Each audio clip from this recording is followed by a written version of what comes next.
el olor y para ponerle sabor a la comida.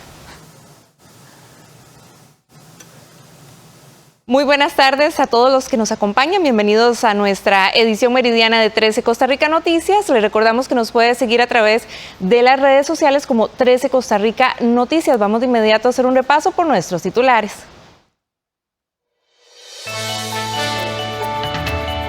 La Escuela de Educación Especial Carlos Luis Valle en Cartago sufrió una estafa electrónica por 68 millones de colones mediante el timo de funcionario bancario. A 16 días de la segunda ronda electoral, el Tribunal Supremo de Elecciones dio a conocer los últimos preparativos previos a la elección. Adoptar un niño podría tardar hasta 2 años, mientras un juzgado resuelve. Le mostramos los detalles en la última entrega del reportaje Las dos caras de la adopción. El edificio del Colegio de Señoritas en San José será remozado tras años de problemas por exceso de humedad. El Centro de Patrimonio invertirá 200 millones de colones en su restauración.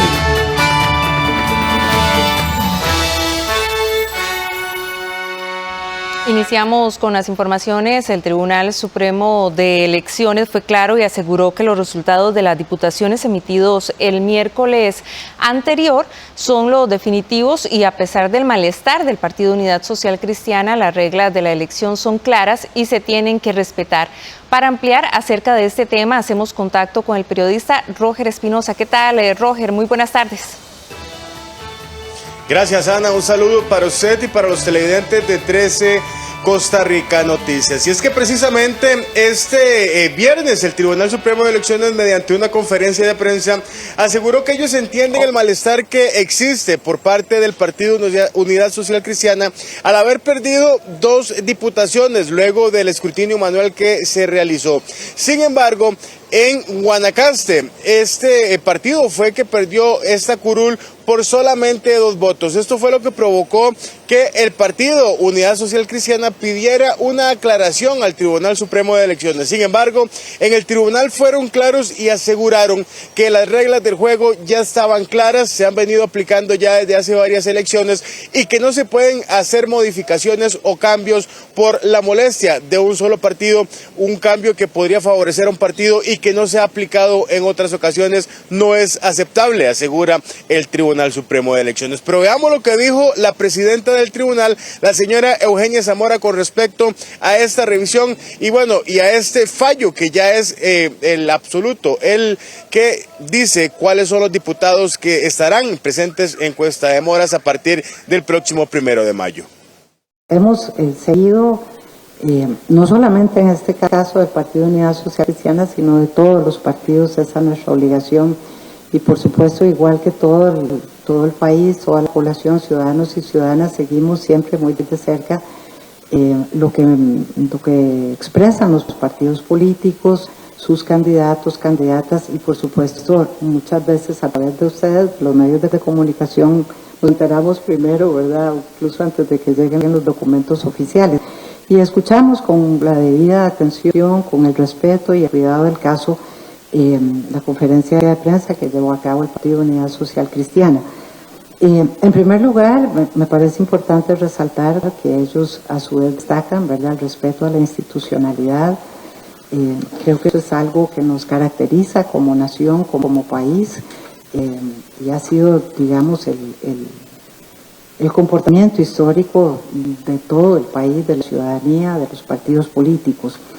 En segundo lugar, por supuesto el tribunal no comparte el criterio de don Randall y del directorio político del PUSC, en el sentido de que no hemos analizado con detalle todas las demandas que se interpusieron, todos los recursos que el partido interpuso a raíz de la contienda, ¿verdad?, por esa curul en la provincia de Guanacaste. Como le decía anteriormente, nosotros las hemos visto con todo el detalle del caso. Lo que el tribunal no puede es hacer excepciones para un partido político que no aplica para otro partido político. Nuestra obligación es ser neutrales, es ser imparciales, nuestra obligación es aplicar las reglas del juego.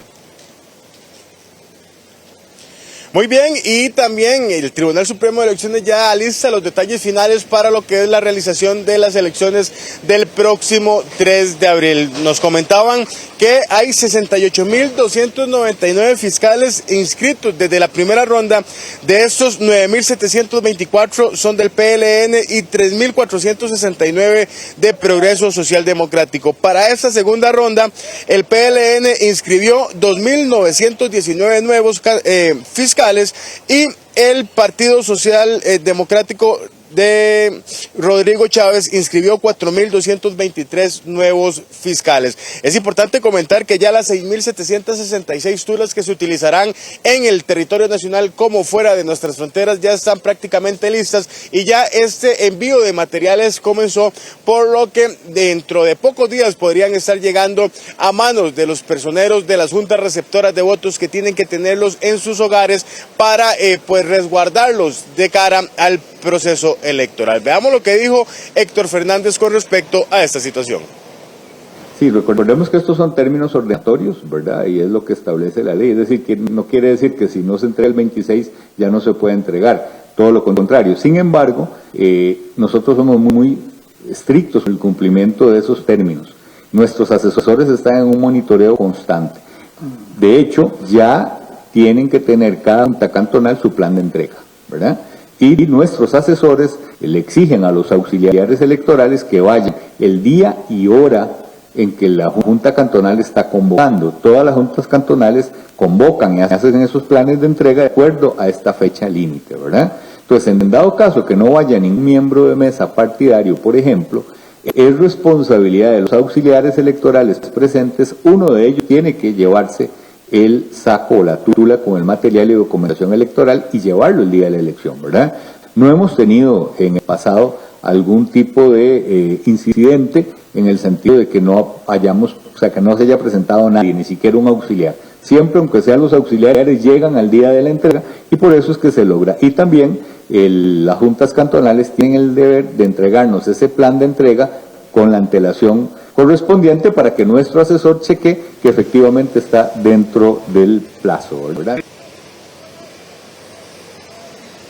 Muy bien, ya para finalizar, solamente comentar un detalle, que el Tribunal Supremo de Elecciones solicitó el levantamiento del secreto bancario a las cuentas del fideicomiso Costa Rica Próspera, que ese se utilizó para impulsar la primera campaña para la primera ronda del señor Rodrigo Chávez. Así lo confirmaron las autoridades del tribunal durante la mañana de este viernes, porque aseguran que ellos lo pueden hacer de oficio sin tener que solicitarle al Poder Judicial que intervenga para tener una respuesta ante esta petición que hace el Tribunal Supremo de Elecciones. Bien, y por lo pronto esa es la información que tenemos. Eso fue un reporte de Roger Espinosa para 13 Costa Rica Noticias.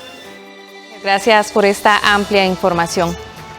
Y en otros temas, este jueves Demoscopía publicó su más reciente encuesta sobre la intención de voto de los costarricenses de cara a las elecciones del próximo 3 de febrero. Este estudio pone por primera vez desde que iniciaron las encuestas a José María Figueres como la cabeza de la preferencia del electorado. Esta coloca a Figueres del Partido Liberación Nacional a un 40,2% de la intención de voto, mientras que Rodrigo Chávez de Progreso Social Democrático tiene una intención del 38,2%. La encuesta muestra que los indecisos llegan al 11,3% y los que no votarán son un 4%. El estudio fue realizado entre el 15 y el 16 de marzo a 600 personas mediante la llamada telefónica y tiene un margen de error del 4%.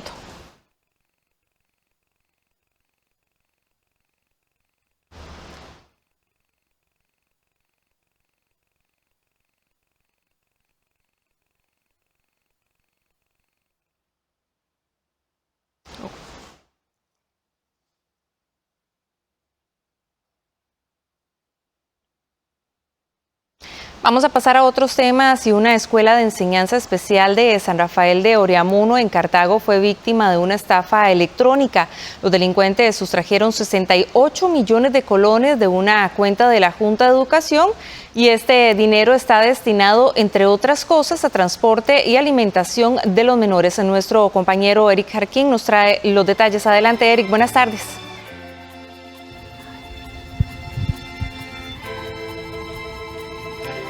Compañera, bueno, no me gusta mucho dar este tipo de noticias, porque lamentablemente una escuela de enseñanza especial fue estafada.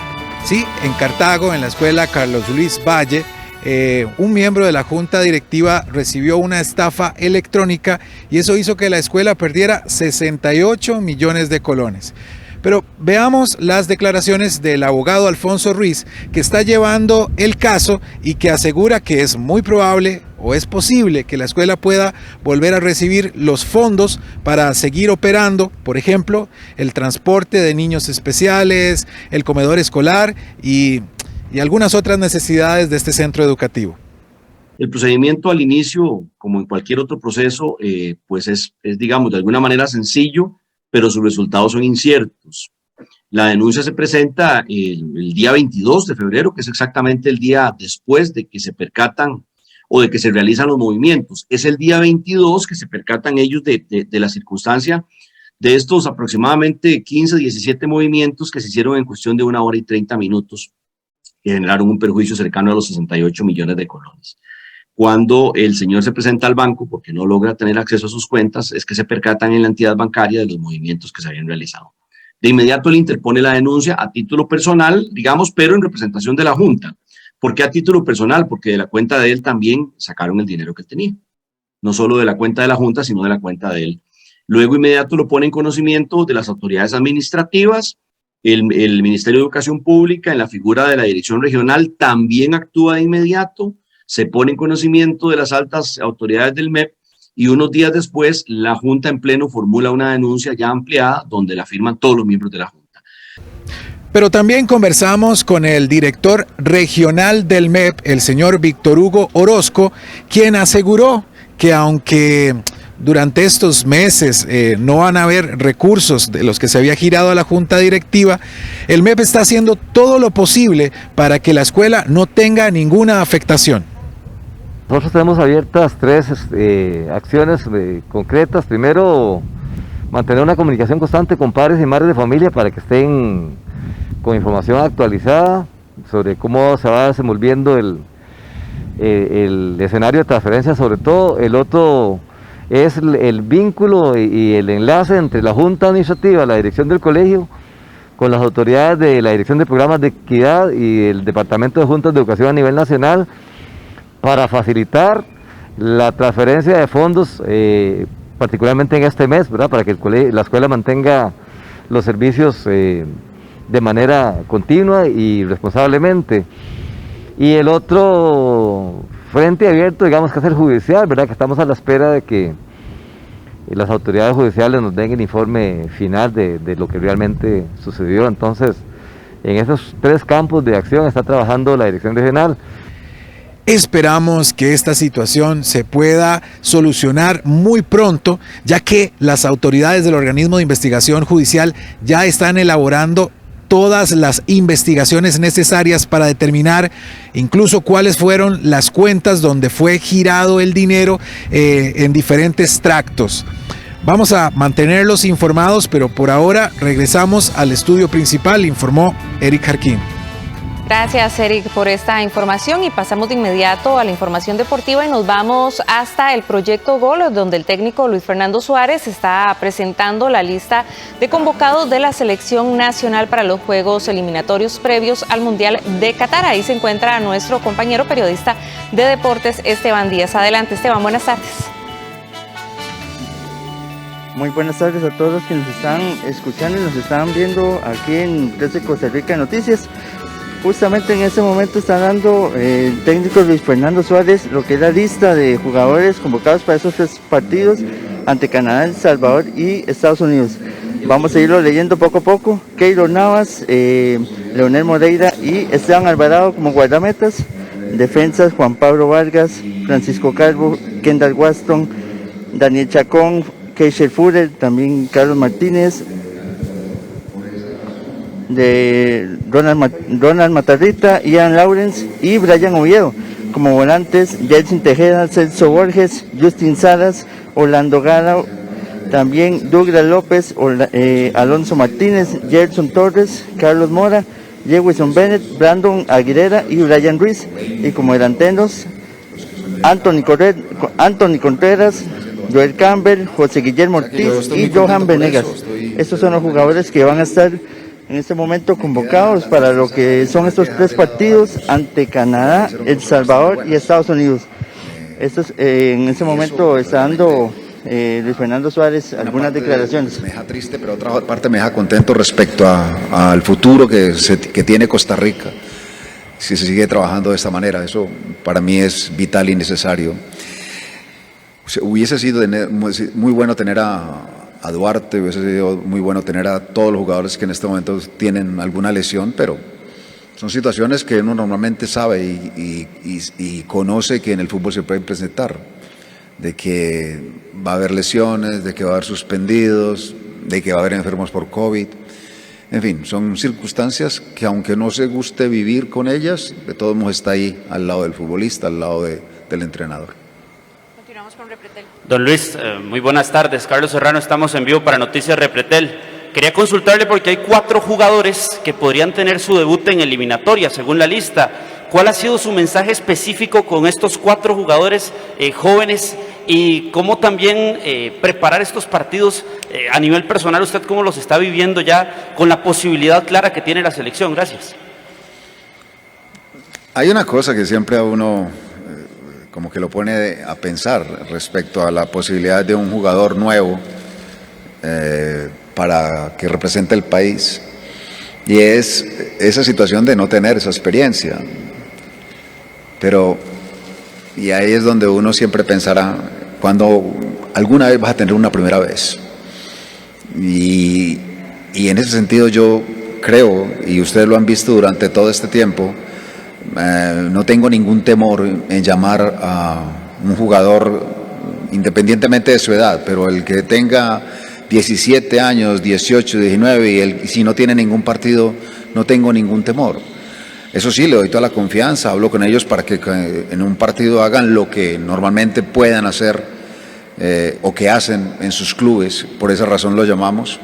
Pero lógicamente es una exigencia alta, es un escalón más alto el que es el representar al país, y el cual de la única manera de que nos vamos a dar cuenta si son capaces de responder o no a esa exigencia es poniéndolo a jugar.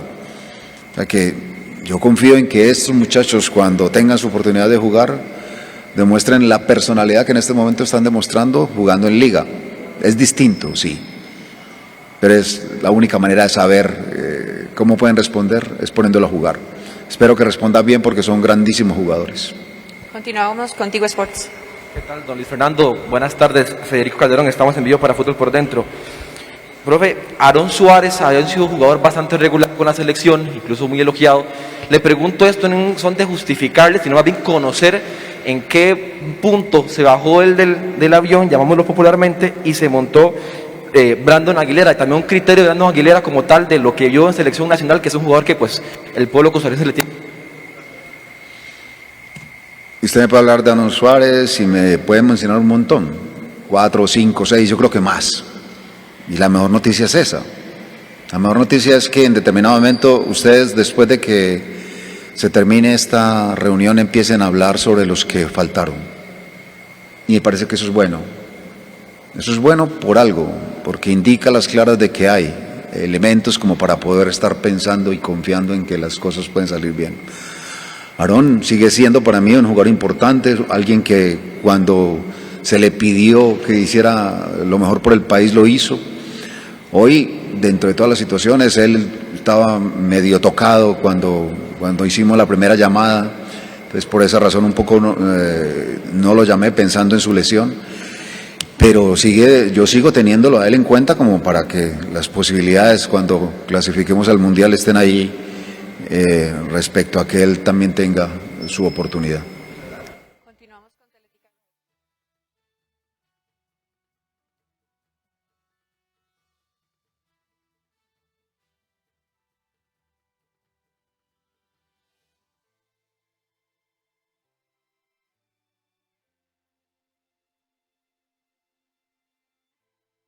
Liverpool será también Manchester City ante el Atlético Madrid, Chelsea Madrid y Villarreal ante el Bayern de Múnich. Esos son los 4 partidos que se van a estar llevando a partir del 5 y 6 de abril. con esta información acá desde San Rafael de la Alajuela. Ana Marta, tenemos más información allá en el estudio principal.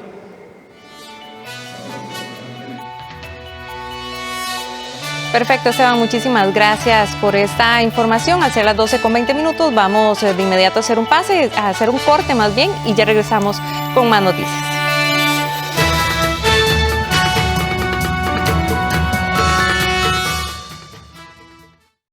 Solo falto yo. ¿Y yo? ¿Y yo? Y no me la voy a jugar. En mi casa ya todos están protegidos. La vacuna sí funciona. Reforzar la protección Contra la COVID. Vamos con todo. Yo me vacuno. ¿Y vos? Esta semana en Hanako y Ana. Perdón, señor. Usted quería sugerencias para la revista, ¿verdad? Esto está en inglés. Pero se podría traducir y publicar en varias partes. Escuche, ¿por qué primero no lee mi traducción y después decide qué hacer? ¡Ay, qué lindo libro! Apuesto a que es muy interesante.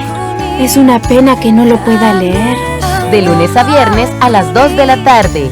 Aquí en 13, Costa Rica Televisión. Este sábado 19 de marzo en Animales Políticos, el futuro de la que nos cuida. Y el domingo 20, del sufragio a la participación política de las mujeres.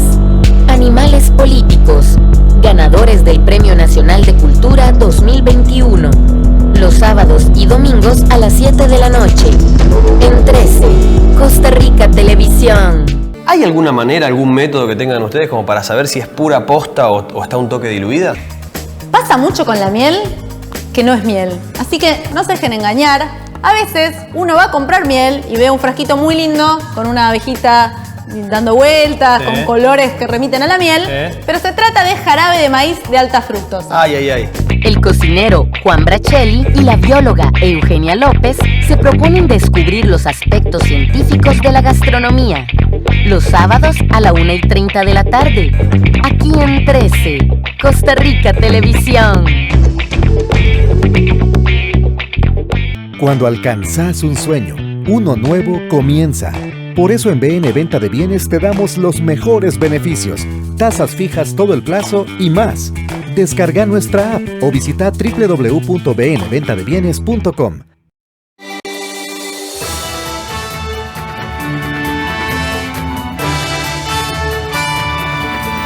Banco Popular presenta el tipo de cambio. ¿Cuál es el tipo de cambio para este viernes 18 de marzo? Lo vemos a continuación. Ahí lo tenemos en pantalla. La compra está en 642 colones con 28 céntimos, mientras que la venta en 648 colones con 93 céntimos.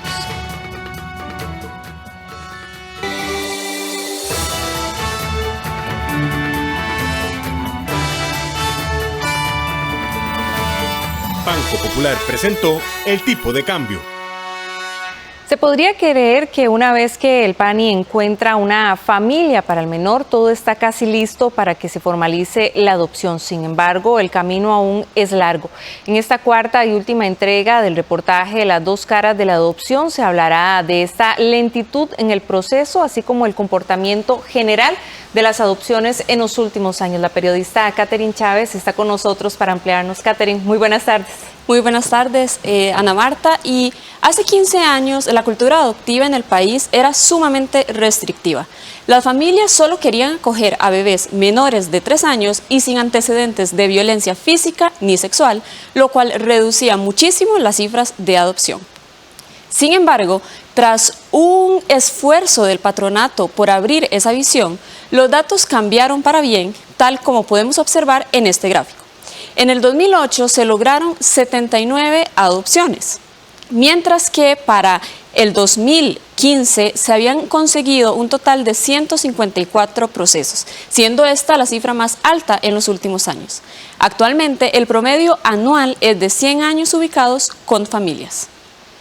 Pero eso sí, el proceso que conlleva una adopción no es ni sencillo ni mucho menos rápido.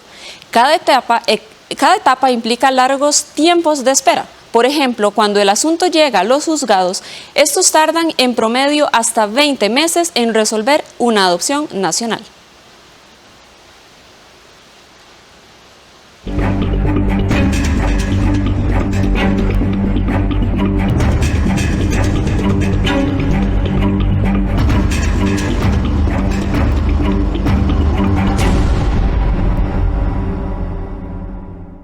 De ser mamá por adopción ha sido toda la vida. Desde que era niña siempre lo quise y joven, adolescente. Yo me caso, empiezo un matrimonio como cualquiera, muy joven, por cierto, creo que fue un error, pero me casé muy joven y ya terminé yo de mis estudios, empecé a trabajar y mi esposo, ex esposo, al cual aprecio mucho, es una gran persona, pero teníamos rumbos diferentes y en algún momento él me dijo que él no quería ser papá. Entonces yo dije, bueno, tras de que vamos como por un lado y otro, y yo quiero ser mamá.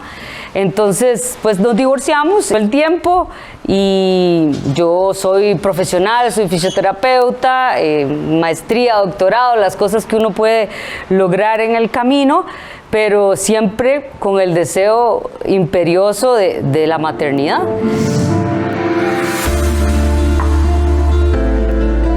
Viviana lo supo desde siempre, fuera como fuera, ella quería ser mamá. Como bien lo dice, la adopción no le era ajena, ya que siempre estuvo rondando en su cabeza. Pero eso sí, suponía que intentar adoptar siendo una mujer soltera podía ser difícil. Y así fue. Ella buscó información del proceso en el 2012, pero no fue hasta agosto del 2013 cuando logró obtener la idoneidad. Es decir, pasó a formar parte del banco de elegibles. Aún así, sintió que habían demasiados cuestionamientos. Entregué los papeles y esperamos porque la adopción homoparental es muchísimo más difícil, pero bueno, cuando se busca se encuentra. Poco más de un año y medio después, llegó el momento para Viviana. Tras meses de desesperación, ansiedad e incluso desesperanza, ella se acercaba a cumplir su sueño, el de ser mamá. Conoció a Camila, quien tenía 1 año y 7 meses en ese entonces, y a la semana ya se la pudo llevar a su vivienda.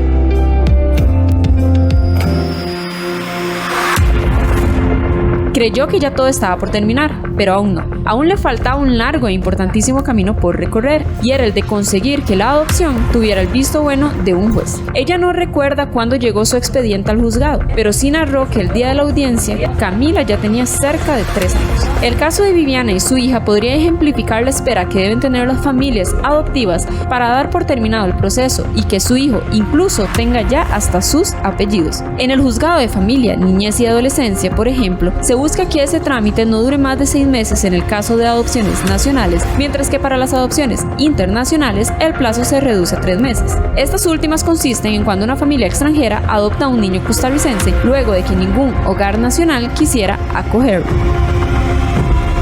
Que la parte, digamos, de los países, del resto de los países traen ya sus pericias psicológicas. Nosotros a veces sí las tenemos que pedir. Si es el PANI el que los presenta, ellos traen sus propias pericias psicológicas. Si aquí las pericias tal vez están un poco antiguas o no son, digamos, tan actuales, nosotros tenemos que volverlas a pedir. O si es, digamos, alguna especie de adopción por entrega directa o alguna otra, o una adopción presentada por un tercero, que a veces se da que los abuelitos tienen, digamos, al niño declarado en abandono y con fines de depósito lo que quieren es proceder con la adopción, entonces esos los presenta un tercero, ya no es el patronato. Eso sí, nosotros mandamos a pedir las valoraciones psicológicas según los peritos que tiene el Poder Judicial. Por eso es que duramos 3 meses más. Pero Nelda Jiménez, coordinadora de ese despacho judicial, es consciente de que pese a ser solo 2 juezas, la tramitación en este despacho es mucho más rápida que en el resto de juzgados nacionales, en donde no solo ven adopciones, sino que deben atender muchos otros asuntos relacionados con familia. Según estadísticas del Poder Judicial, el promedio de duración de adopciones nacionales durante el 2020 fue de poco más de 20 meses, mientras que para las internacionales fue de 4 meses.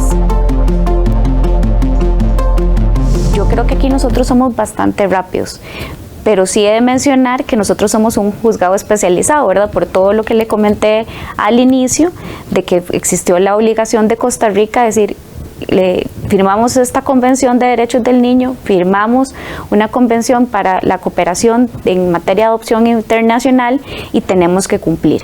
Entonces, a raíz de eso, este juzgado, al ser el único especializado en todo el país, trata en la medida de lo posible por ser eficiente. Por eso es que se hizo la división.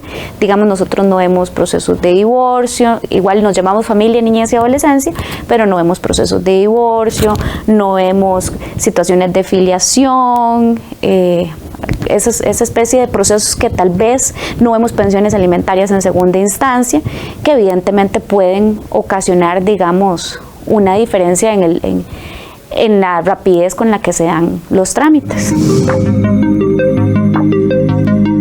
Durante esos meses de espera, los jueces revisan informes, piden otras pericias en caso de sentirlas necesarias, entrevistan a los menores y a los padres adoptivos, entre otras cuestiones. Hecho eso, realizan la audiencia, la cual será el punto final a esa tramitología.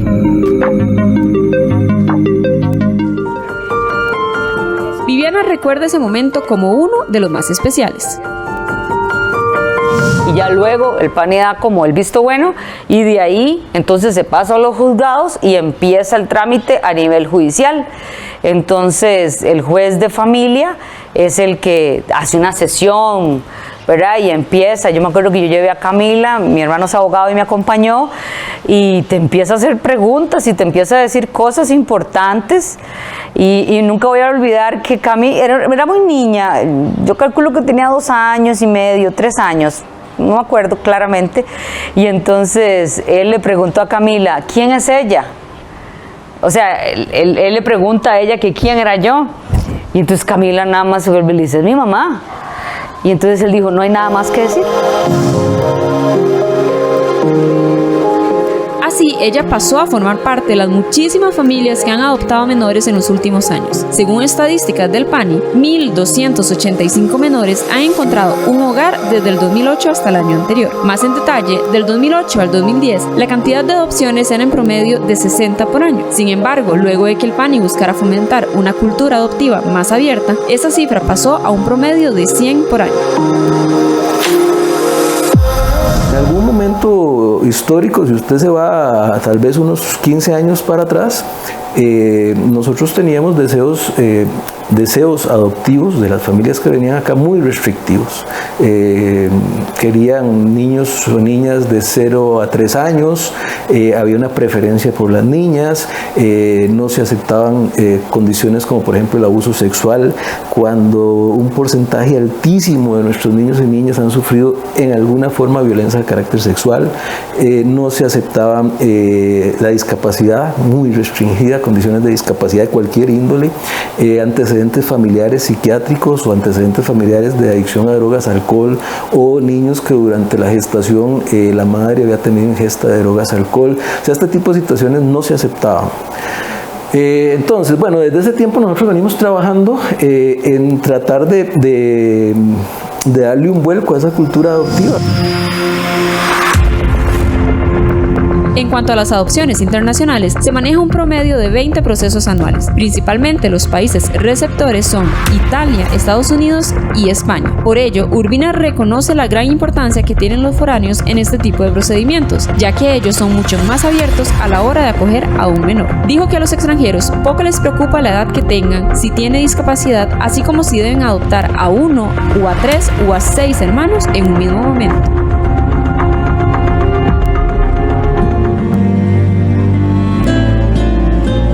Para Viviana, la adopción no solo le permitió cumplir su sueño, sino que le permitió sentirse completo. Sí, es un proceso donde hay que tener paciencia, pero en definitiva el resultado hace que todo valga la pena. Yo he alcanzado los mayores niveles académicos, he tenido el éxito humildemente que he logrado en mi profesión, tengo una linda familia también, pero Camila es la esencia misma mía, ¿verdad? Es ese trabajo de todos los días, de que si te cansás, si te aburrís, bueno, pero tienes que seguir porque hay una persona que depende de vos.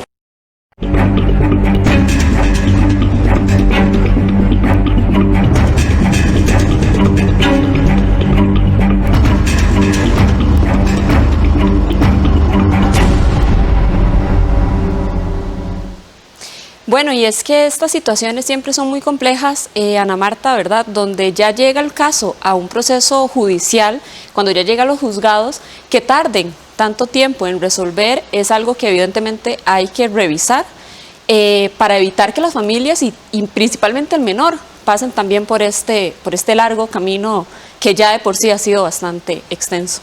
Gracias, Catherine. Hemos visto a lo largo de estos reportajes una triste realidad, también un tema que definitivamente debería de resolverse y es este proceso que se hace bastante extenso, ¿verdad?, a nivel legal para poder adoptar a estos niños y también vemos que hay un acompañamiento por parte del PANI durante este proceso de adopción donde a los padres se les instruye sobre este proceso y este cambio que va a tener el menor y esperemos efectivamente que pronto se pueda resolver por el bien de estos niños que pues buscan y tienen todo el derecho de tener un papá y una mamá. Sí, justamente la vulnerabilidad que tienen estos menores es muchísimo más extrema que la que puede tener cualquier otro ser humano, entonces pues eso era lo que buscábamos con estas entregas, que además invitamos a verlas en las diferentes redes sociales de 13 Costa Rica Noticias, así que pues muchas gracias, Ana, y buenas tardes. Buenas tardes, Catherine. Nada más para finalizar, uno de los datos también interesantes que vimos a lo largo de este reportaje es también cómo los niños después de los 5 años son muy pocas las probabilidades que tienen de adopción, ¿verdad? Entonces es muy bueno pensar en que estos niños puedan también encontrar familias que puedan acogerlos en sus hogares. Es sumamente triste, ¿verdad? Y todavía si lo mezclamos más con un tema de discapacidad, por ejemplo, o si tienen antecedentes de abuso sexual. O alguna enfermedad. Exacto, es casi que la posibilidad que tiene este menor es nula, ¿verdad? Y también, ¿qué pasa con ellos cuando ya llegan a grandes? Es como una gran interrogante. Entonces, pues sí, es un tema bastante delicado y eso era lo que buscábamos exhibir en esta serie de reportajes que hicimos. Perfecto, Catherine, muchísimas gracias. Buenas tardes. Y en otros temas, con la finalidad de eliminar la filtración de humedad en el edificio del Colegio de Señoritas, Patrimonio Cultural invertirá 200 millones de colones para restaurar esta emblemática infraestructura josefina. La periodista Katia Meneses nos informa. Adelante, Katia, buenas tardes. Muchas gracias, buenas tardes, un cordial saludo para usted y para todos los que nos acompañan. Efectivamente, nos encontramos en el Colegio de Señoritas, donde en este momento se están llevando a cabo las reparaciones de las paredes de este lugar. Pero ¿cómo es exactamente que lograron hacer esta obra? Nosotros conversamos con la vocera de Patrimonio Cultural y esto fue lo que nos dijo. Nosotros estamos no solo financiando por 200 millones de colones esta obra, sino que también se le da una supervisión para mantener el control de que lo que se ejecute sea acorde con el mantenimiento y la conservación del patrimonio. Sobre este mismo tema conversamos con la directora del Colegio de Señoritas, doña Yoconda Montero, y esto fue lo que nos dijo.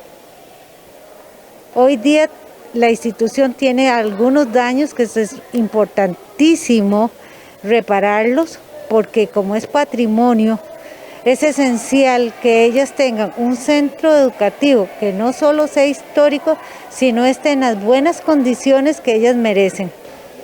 Sobre este mismo tema vamos a conversar con el arquitecto encargado de la obra, don Jorge Vega. Don Jorge, muy buenas tardes, muchas gracias por atendernos. Exactamente qué tipo de reparaciones son las que ustedes le están haciendo a este edificio, el Colegio de Señoritas, que es Patrimonio Nacional. Buenas tardes, Katia, muy agradecido por la oportunidad. El proyecto en sí es básico. Son 4 cosas que hay que solucionar de inmediato y de emergencia. El colegio ha sufrido un deterioro durante los últimos 13, 14 años y que fue la última renovación que tuvo, los últimos trabajos, y hemos notado que hay problemas de humedad, absorción a las paredes desde el subsuelo hacia la parte superior, que es la edificación. Y por otro lado, la azotea, que en estos momentos estamos revisando para actuar inmediatamente, genera también humedad a través de la filtración. Problemas al respecto de los dos: carencia de mantenimiento durante todos estos años. Posteriormente se va a trabajar en la recuperación del elemento pétreo, las piedras de la fachada principal, para remozarlas y ponerlas de acuerdo a su estado natural. Y por último, la atención de 91 ventanas que por situación de inclemencia de tiempo y otros factores han minado el deterioro y se están cayendo. ¿Cuánto tiempo van a durar haciendo ustedes estas reparaciones? Bueno, nosotros habíamos calculado el grupo Zebra como ganador del certamen, que por cierto, un agradecimiento a Gabriela, a Warner y a Vinicio, quienes me acompañaron y pudimos obtener el premio de 200 millones para el financiamiento de los trabajos que estamos realizando en estos momentos. Y ¿cuánto tiempo? Vamos a durar más o Don menos. Jorge, ¿cuánto tiempo van a durar ustedes reparando este patrimonio nacional? Nosotros estimamos 5 meses para el proceso licitatorio. Creo que se puede ir por lo menos un mes más. Yo calculo de unos 5 a 6 meses nos vamos con el trabajo y vamos a tener una obra de bastante interés, no solamente por lo que representa simbólicamente a nivel de la mujer, sino desde el punto de vista arquitectónico y urbano, inicios de la ciudad de San José, que ha respondido durante más de 134 años que sigue funcionando. Es un hito arquitectónico, es un hito cultural y es un hito a nivel de lo femenino, verdaderamente femenino. Muchísimas gracias a don Jorge Vega por habernos acompañado. Compañeros, esta es la información. Regreso con ustedes al estudio principal. Buenas tardes. Buenas tardes, Katia. Gracias por la información. A ser las 12:42, vamos a hacer una nueva pausa, pero quédese que enseguida regresamos con más noticias. Esto es una joya y un crédito. Dinero al instante con el crédito sobre alhajas del Banco Popular. Una solución para momentos difíciles. Consúltelo aquí, Banco Popular. En el espacio Arte 13 presentamos la famosa ópera La Bohème de Giacomo Puccini. Este domingo 20 de marzo a las 2:30 de la tarde. En 13, Costa Rica Televisión. La mezquita de Ortacoy suele estar siempre rodeada de visitantes y en sus alrededores se agolpan los puestos callejeros de venta ambulante de artesanía, como bares, restaurantes, por lo que la visita se hace aún más interesante. Es una mezquita del siglo XIX, 1855. Fue inaugurado por el mismo sultán Abdülmecid. La Ruta de Enrique, los sábados a las 12 mediodía, solo en 13, Costa Rica Televisión. Hola, Buena Vida es un programa dirigido a las personas mayores y a quienes les rodean. Busca promover sus derechos humanos y un envejecimiento activo, un espacio para aprender y, por supuesto, para disfrutar, siempre con temas actuales y relevantes, desde la experiencia de las propias personas mayores y su historia de vida. Le invitamos a que nos acompañe en Buena Vida de lunes a viernes a las 4:30 de la tarde, aquí por 13 Costa Rica Televisión. Le esperamos.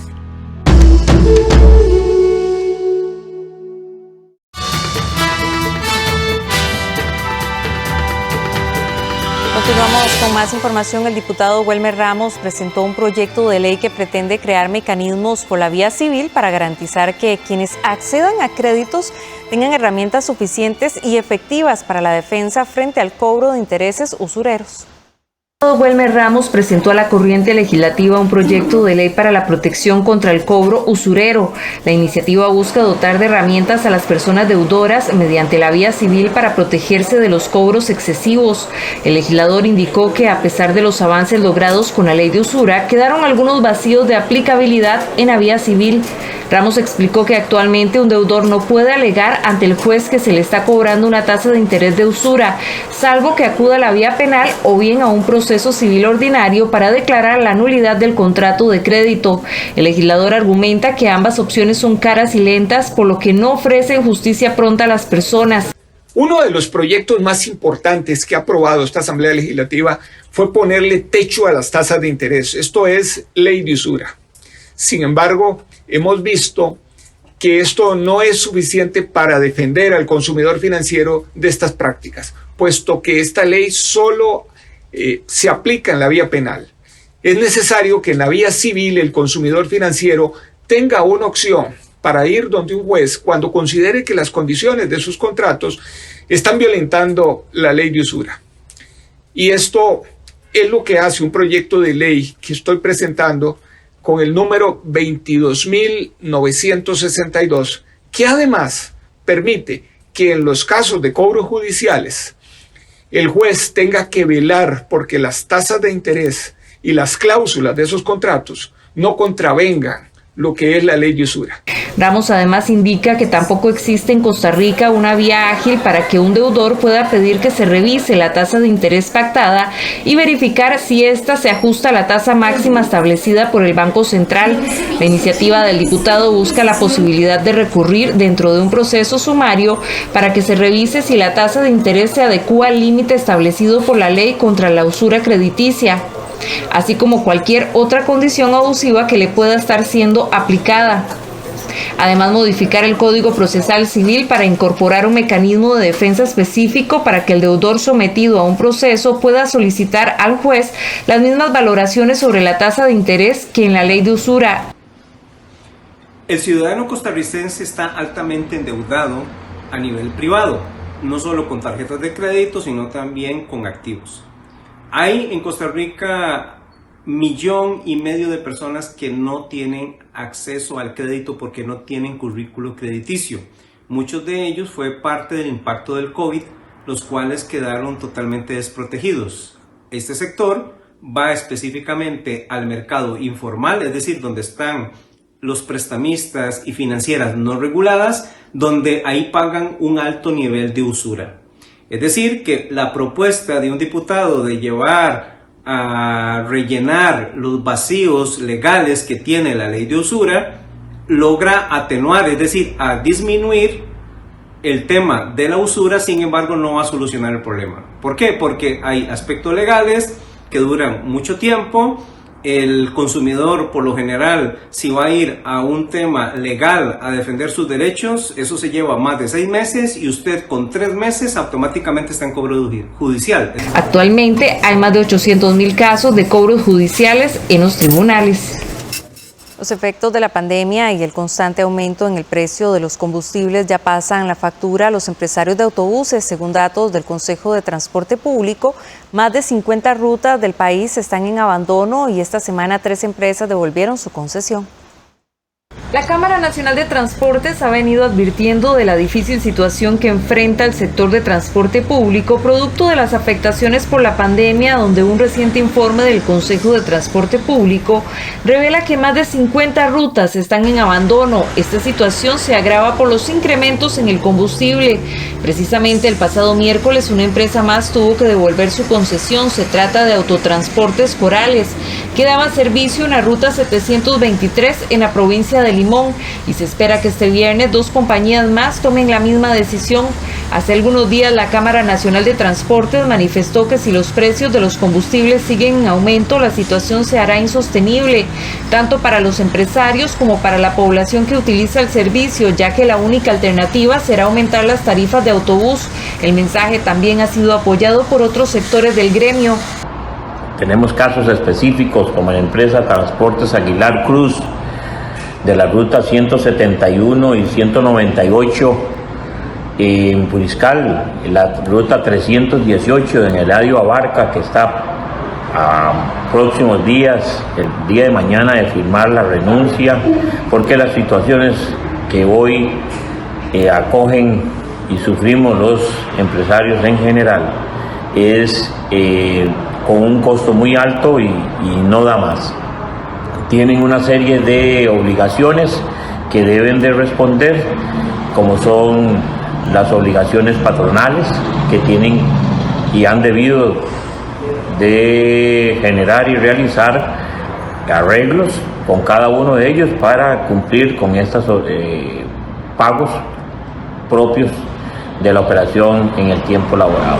La Cámara Nacional de Transportes, así como los empresarios, hacen un llamado al gobierno para que tome las medidas y acciones necesarias para garantizar que la continuidad del servicio público de autobús no se vea afectada.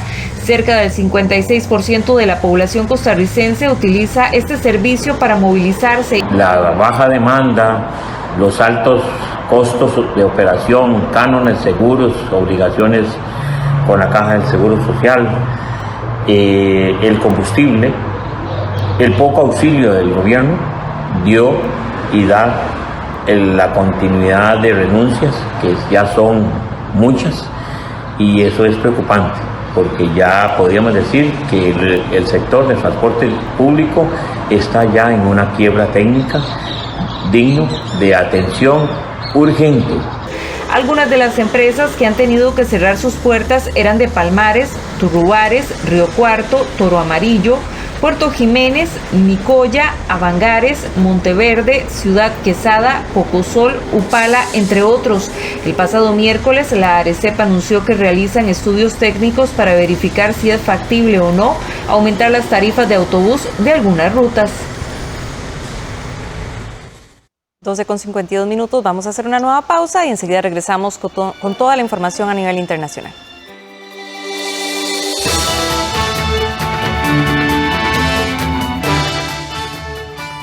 Solo falto yo. ¿Y yo? ¿Y yo? Y no me la voy a jugar. En mi casa. Ya todos están protegidos. La vacuna sí funciona. Reforzar La protección contra la COVID. Vamos con todo. Yo me vacuno. ¿Y vos?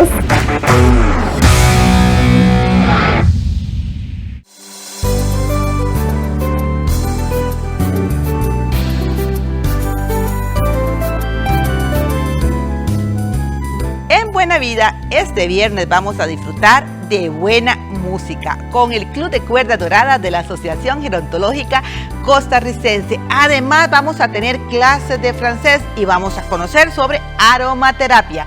A las 4:30 de la tarde, le esperamos aquí en Buena Vida.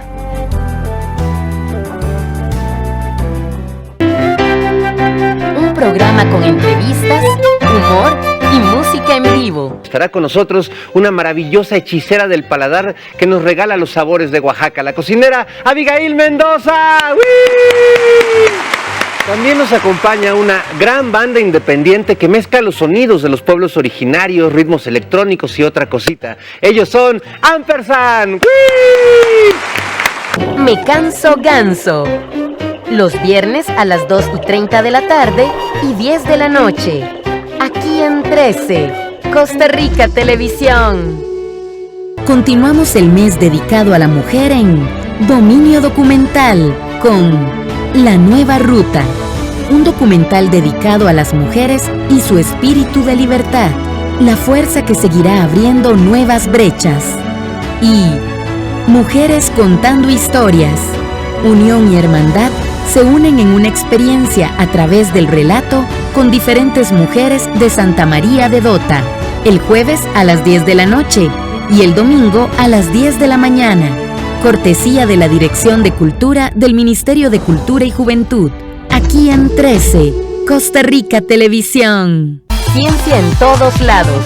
Un recorrido que introduce las disciplinas de las ciencias naturales, ciencias físicas, las ciencias sociales y humanidades.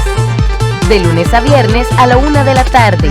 Aquí en 13, Costa Rica Televisión.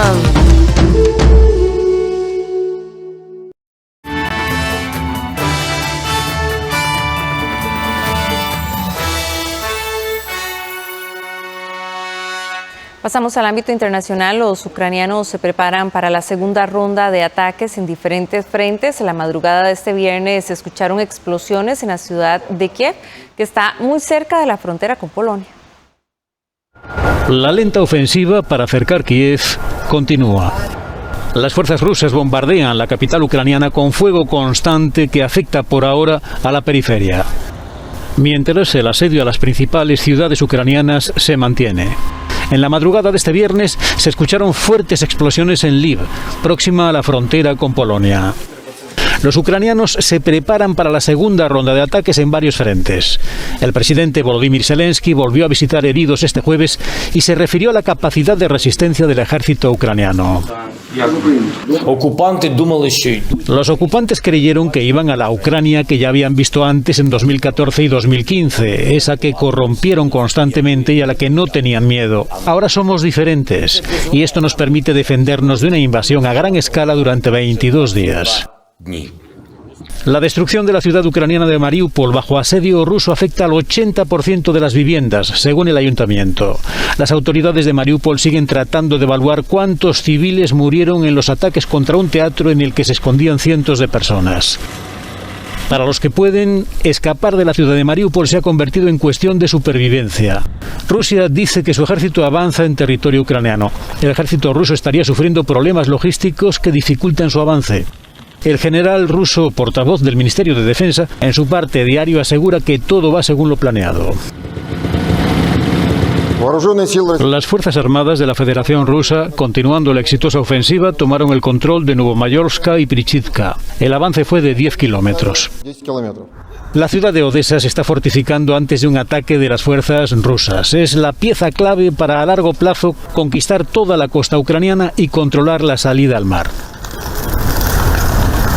La crisis de los refugiados continúa con miles de ucranianos que cruzan la frontera polaca todos los días. Polonia ha registrado ya casi 2 millones de entradas.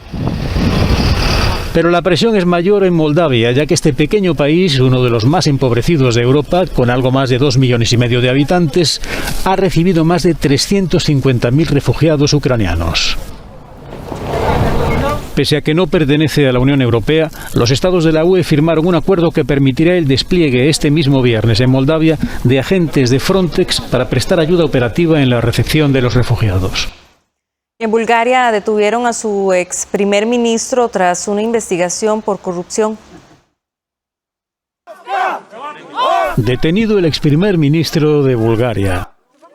El conservador Boyko Borisov fue llevado a dependencias policiales el jueves a raíz de las investigaciones de la Fiscalía de la Unión Europea por malversación. Esto es un escándalo. ¿Cómo es posible que en pleno siglo XXI la policía informe de que alguien ha sido detenido antes de ser detenido? Nadie está por encima de la ley, tuiteó sin más comentarios el primer ministro búlgaro Kirill Petkov. Los seguidores del ex primer ministro acudieron a su domicilio en cuanto tuvieron noticia de la detención. Cayeron también en la redada del jueves varios exaltos cargos de sus gobiernos, entre ellos el antiguo ministro de Finanzas, Vladislav Goranov. El partido de Borisov, que forma parte del Partido Popular Europeo, fue destinatario de grandes protestas en verano de 2020.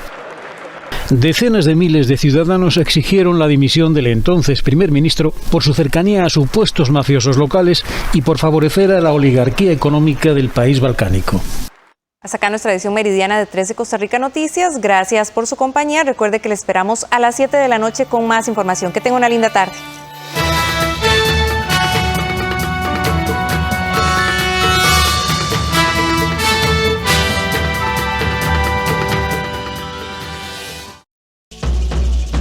A continuación,